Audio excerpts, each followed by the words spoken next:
let's look at some examples of using what we know about the equation of a hyperbola to come up with graphs for hyperbolas and equations from graphs.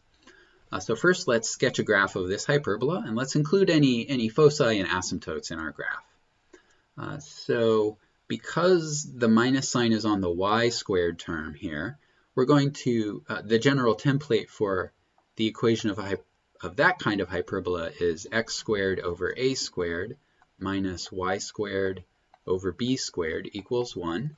And just knowing that we're going to use this form of the equation of a hyperbola tells us a few things. First of all, it tells us that this equation is going to open horizontally. It tells us that the asymptotes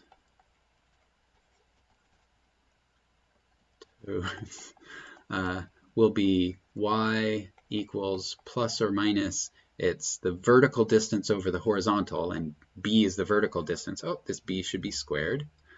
So b over a times x, so that's our asymptotes.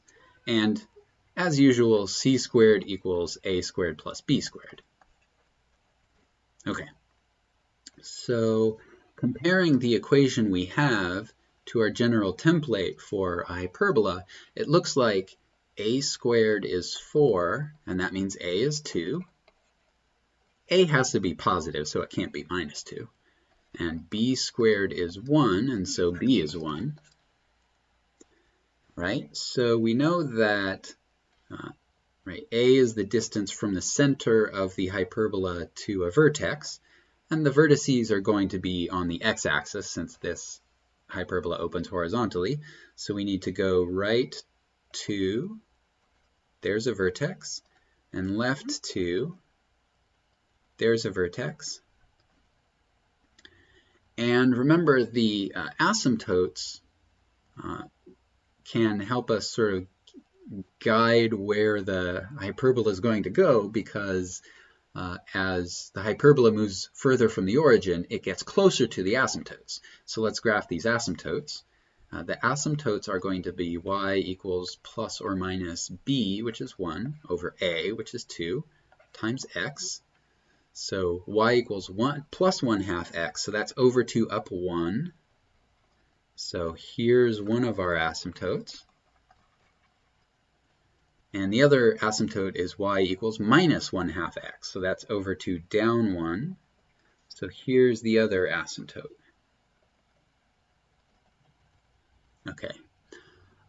Notice that this point right here that I used to draw this asymptote, that's the point a comma b, right?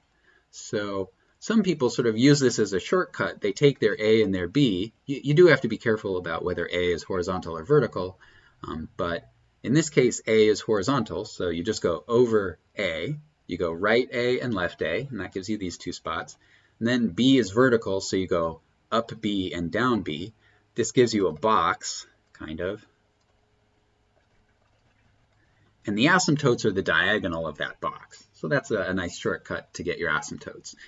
Okay, the vertices also are sort of on the edges of the box. All right, so we know the vertices. We've graphed the asymptotes. The hyperbola, we know it's going to go from each vertex and sort of sweep out towards the asymptotes. And so we can sketch that.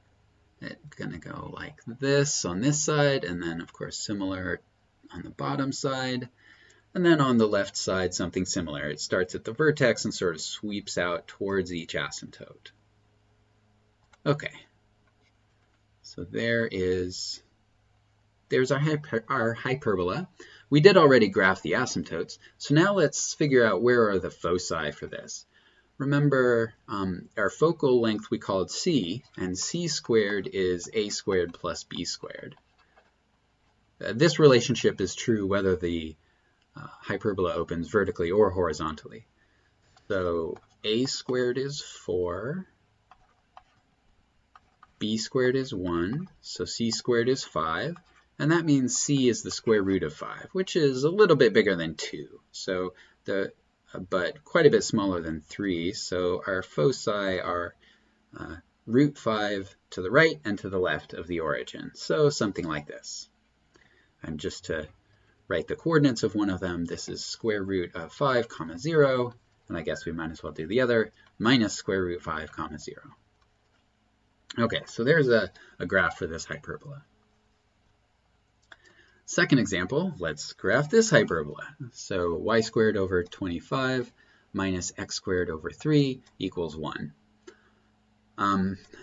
Now for this hyperbola, notice that the negative is on the x squared term, and so this hyperbola is going to open vertically.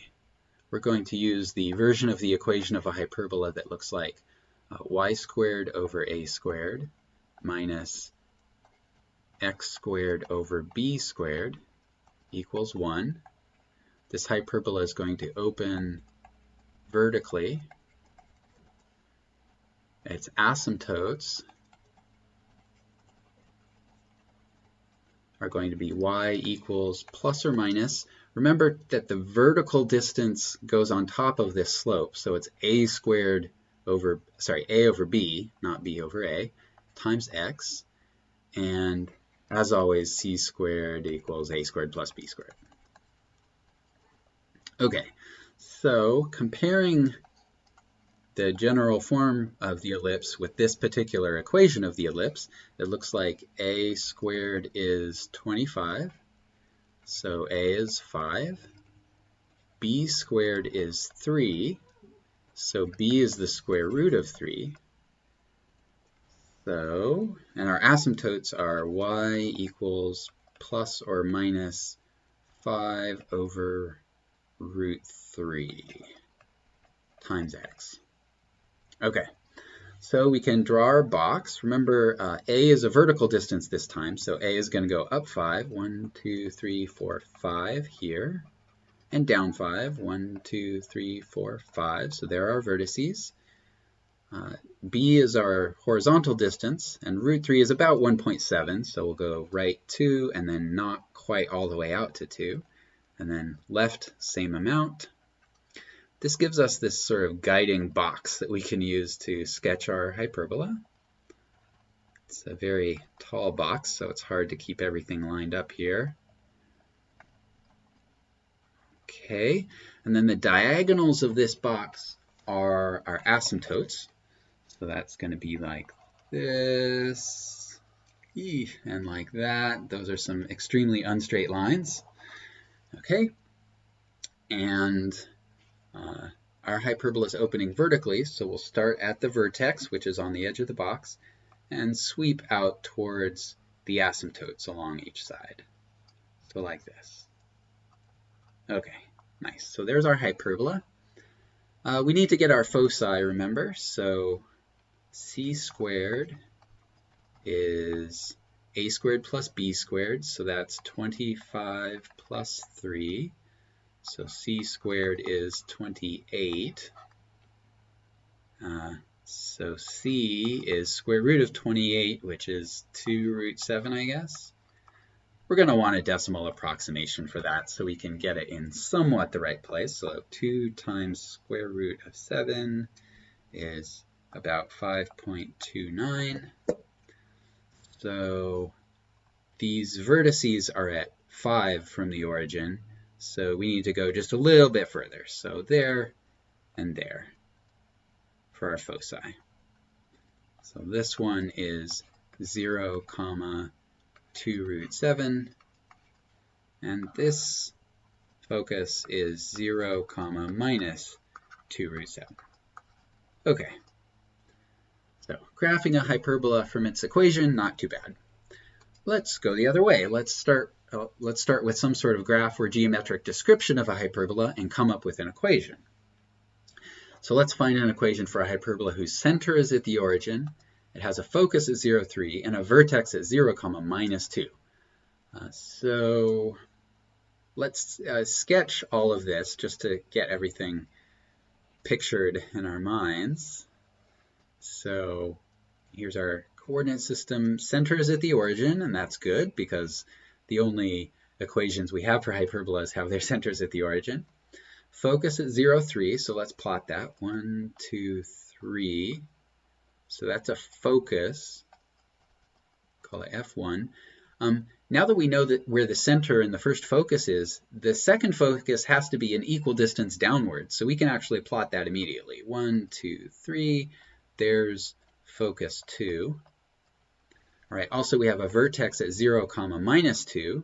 So that's going to be right here. So I guess we could call that V1 or V2 for vertex 2. And the other vertex is as much above the origin as the first vertex was below. So our other vertex is right here. So that's V1. All right. So what else do we know about this hyperbola? Well, clearly it's going to be opening up and down. But remember, A is the distance from the center to a vertex. So we know A, it's 2. The distance from a focus to the center, it's not B, careful, it's C. So C is 3. Of course, C squared is A squared plus B squared in a hyperbola.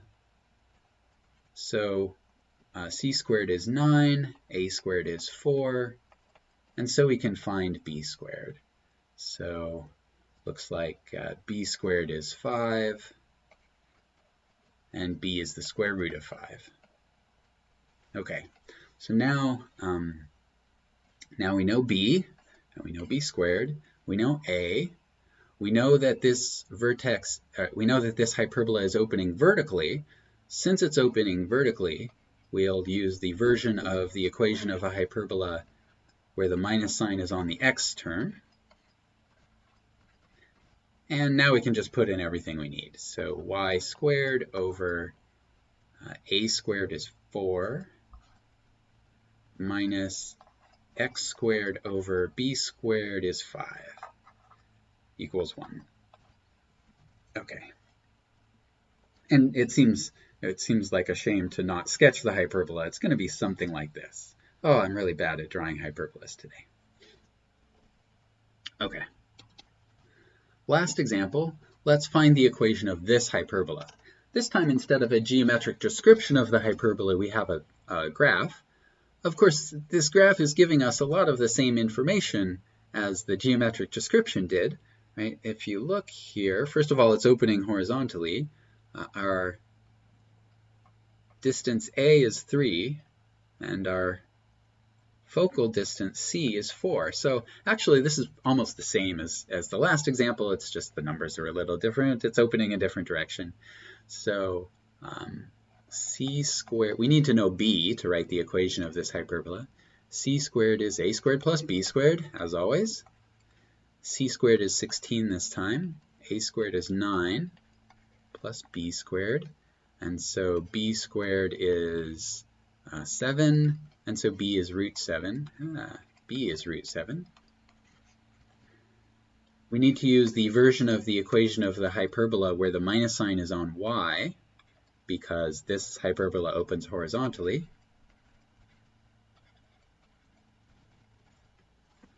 And now we can put everything in. So x squared over a squared is 9 minus y squared over b squared is 7 equals 1.